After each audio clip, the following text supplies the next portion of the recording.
کوخس خوب وقتی نیا اشنی، وقتی نسوزی و خدا اشنی.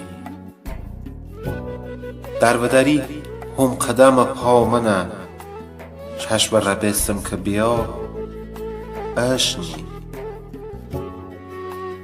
گشتم هر جاتون و پاپتی، حال خوش کالد پا اشنی. خین جگر هر دم و غصه یا حاجت بیری و دعا اشنی. پیچ سبوگند گوپ کیچه یا حق ریزون گدا اشنی. بختم با دشک سیاه گد بیه بی غم تو حال پیا اشنی.